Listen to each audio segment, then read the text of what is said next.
ജാർഖണ്ഡിൽ പരീക്ഷാ ക്രമക്കേടുകൾക്കും തൊഴിൽ തട്ടിപ്പിനുമെതിരെ വിദ്യാർത്ഥി സംഘടനകൾ നടത്തുന്ന സമരം സംഘർഷത്തിലേക്ക്. വിധാൻസഭ ഘരാവോ മാർച്ചുമായി ആയിരക്കണക്കിന് ഉദ്യോഗാർത്ഥികൾ റാഞ്ചിയിലെ തെരുവിലിറങ്ങി.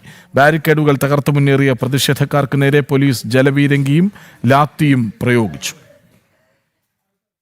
കഴിഞ്ഞ 17 ദിവസമായി ജാർഖണ്ഡിലെ പരീക്ഷാ ചോദ്യപേപ്പർ ചോർച്ചയുമായി ബന്ധപ്പെട്ട പ്രക്ഷോഭമാണ് ഇന്ന് സഭ സമ്മേളിക്കുന്ന ദിനത്തിൽ റാഞ്ചിയിൽ വൻ ക്രമസമാധാന പ്രശ്നമായി മാറിയത്. JPSC, JSSC, റീഫോം മഞ്ച് ആഹ്വാനം ചെയ്ത വിധാൻസഭ ഘരാവോ മാർച്ചിൽ പങ്കെടുക്കാൻ സംസ്ഥാനത്തിന്റെ വിവിധ ഭാഗങ്ങളിൽ നിന്നായി ആയിരക്കണക്കിന് വിദ്യാർത്ഥികളാണ് തലസ്ഥാനത്തേക്ക് ഒഴുകിയെത്തിയത്. വിധാൻസഭയ്ക്ക് സമീപം സ്ഥാപിച്ച ബാരിക്കേഡുകൾ മറികടക്കാൻ ശ്രമിച്ചതോടെ പോലീസ് ശക്തമായ ജലപീരങ്കിയും ലാത്തിചാർജും പ്രയോഗിച്ചു. എന്നാൽ പോലീസിന്റെ ജലപീരങ്കിയെ അവഗണിച്ച് വഴിയിൽ നൃത്തം ചെയ്തും മുദ്രാവാക്യം വിളിച്ചും പ്രക്ഷോഭകർ പ്രതിഷേധം തുടർന്നു.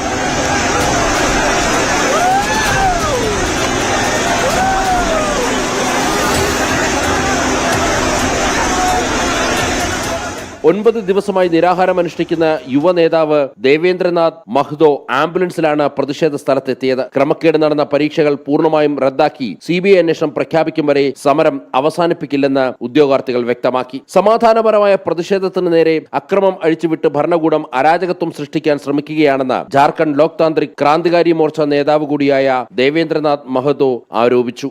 സർക്കാർ तेज कांटेदार तार का जो बैरिकेडिंग लगा दिया ना, मेरा हालत बुरी होने के बावजूद भी हम खुद को रोक नहीं पाए। ये क्या पाकिस्तान का बॉर्डर है, बांग्लादेश का बॉर्डर है, चाइना का बॉर्डर है? ये छात्र है। മുൻ മുഖ്യമന്ത്രി ഷിബു സോറന്റെ ചിത്രം കയ്യിലേന്തിയാണ് മഹ്തോ പ്രതിഷേധക്കാർക്കൊപ്പം അണിനിരന്നത്. രക്തച്ചൊരിച്ചിലുണ്ടാക്കിയ പ്രക്ഷോഭത്തെ നേരിടരുതെന്നും ഉദ്യോഗാർത്ഥികളുടെ ന്യായമായ ആവശ്യങ്ങൾ അംഗീകരിച്ചില്ലെങ്കിൽ ജനാധിപത്യത്തെ കൊലപ്പെടുത്തിയ സർക്കാർ എന്ന പേരിൽ ഹേമന്ത് സോർ സർക്കാർ ഓർമ്മിക്കപ്പെടുമെന്നും അദ്ദേഹം മുന്നറിയിപ്പ് നൽകി. ജനം, ഡൽഹി.